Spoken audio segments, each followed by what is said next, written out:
Todos iguales ante la ley. Hablemos derecho con Hamlet González. Hablando derecho, y Hamlet González, a quien saludo con mucho gusto allá en la capital de la República Mexicana. Mi querido Hamlet, buenos días. Hola, ¿cómo estás, Pedro? Muy buenos días, con gusto de saludarte.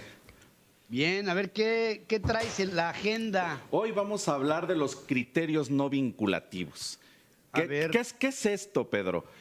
Todos los años la autoridad hacendaria emite a través del Diario Oficial de la Federación y de la Resolución Miscelánea, este año los criterios no vinculativos. ¿Qué son los criterios no vinculativos? Para decírselo a nuestro auditorio. Son las acciones indebidas que cometen los contribuyentes, pero no son ilegales. Pero la autoridad, dentro del proceso de fiscalización, te dice, pues para mí, de acuerdo con mis criterios, con mi norma y con mi apreciación y mi interpretación de la ley, pues no los deberías hacer así. Entonces emito unos criterios para que tú ya no lo hagas. La intencionalidad de estos criterios es desmotivar al contribuyente para que no cometa conductas indebidas, pero no ilegales. Un ejemplo, Pedro, para ser más preciso. Las empresas invierten en vehículos, en la adquisición de vehículos, y estos vehículos los entregan en comodato a una persona física que no esté relacionada directamente con la persona moral.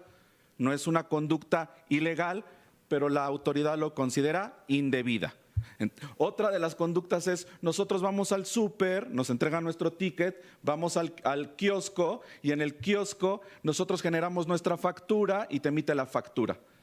Esa conducta también es indebida, pero no es legal. ¿Por qué? Porque el contribuyente que te dio, al que le realizaste el pago, pues él te tendría que haber entregado la factura y como opción te tendría que haber dejado, bueno, si tú quieres y no la quieres venir a que yo te la expida, puedes emitirla en el kiosco.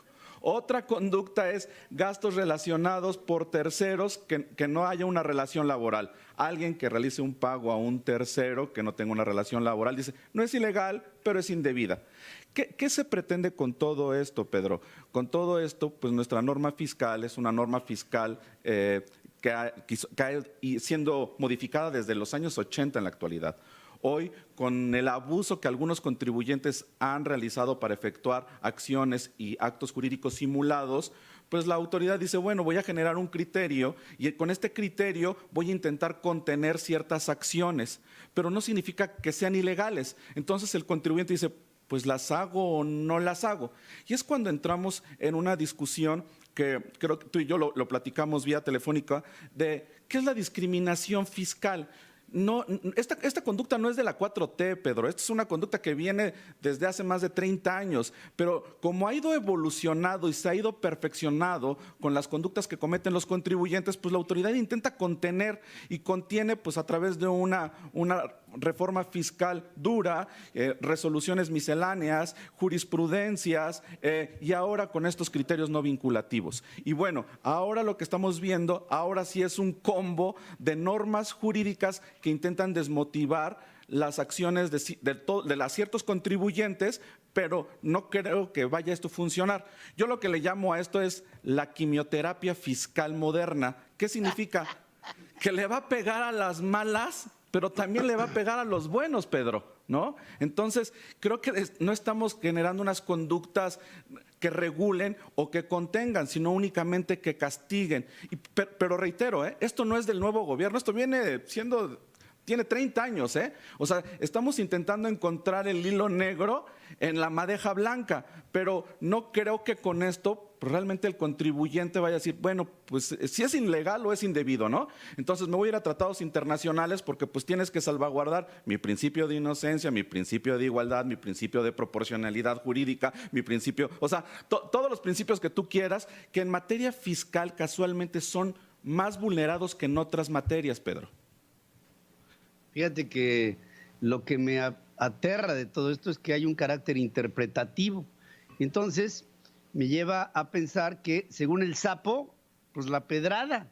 Sí, claro. Y si hay en ello una cacería de brujas a nivel gubernamental y que como instrumento, y además eso no es nuevo, no se es nuevo. utiliza el SAT, pues entonces vamos a encontrarnos con que muchos contribuyentes van a ser maltratados nada más por su posición. Por una interpretación. Exacto.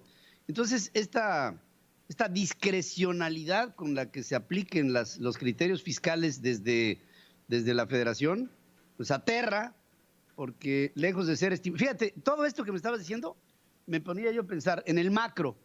¿Va a tener con estas políticas México una mayor recaudación o una recaudación menor? ¿Habrá más tendencia hacia la formalización de la economía o hacia la informalidad? Son dos preguntas. Sí, claro. Y creo que las respuestas en las dos salen negativas, ¿eh? Sí, claro, tenés así, Pedro, que en las últimas estadísticas que se han emitido, 1.4 millones de personas han sacado de sus afores capitales por falta de credibilidad en el Estado. O sea, y cuando me refiero al Estado, no nada más es el gobierno ejecutivo, sino el legislativo y el judicial.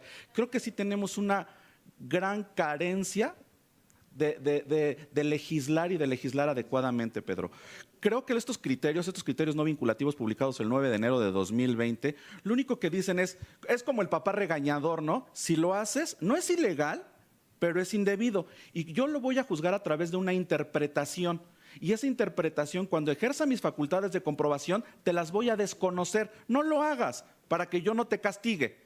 Entonces, estamos viendo más castigo para el contribuyente. ¿Qué crees? Es cierto, abusamos de esta figura y abusamos de actos jurídicos simulados, pero creo que también debemos incrementar el castigo para quien no ejerce el gasto de forma correcta, Pedro, para que haya equidad. Cuando empezaba esta cuarta transformación, hubo algo que me entusiasmó muchísimo. Habrá confianza de las autoridades fiscales sobre el contribuyente. Hoy estoy viendo exactamente, como dirían los clásicos, una vuelta de 180 grados hacia el otro lado. Está habiendo, como principio de la relación entre gobierno y contribuyentes, un principio de desconfianza, que nada más le recuerdo al gobierno, es biunívoca, ¿eh? También hay un principio de desconfianza del contribuyente hacia el gobierno. Y ahí vamos parejos. Y así, con esta desunión, no puede avanzar un país, el que sea. Claro. No puede avanzar bajo estas reglas. Claro. Gracias, Hamlet, como siempre, hablando derecho. Gracias, Pedro. Bueno, pues hay que echarnos un clavo en los criterios no vinculativos. Gracias. Buenos días, Pedro. Sí. Qué cosa más. Qué absurdo pensamiento de la cuarta transformación en términos fiscales. Absurdo. Hacemos un corte, regresamos con más.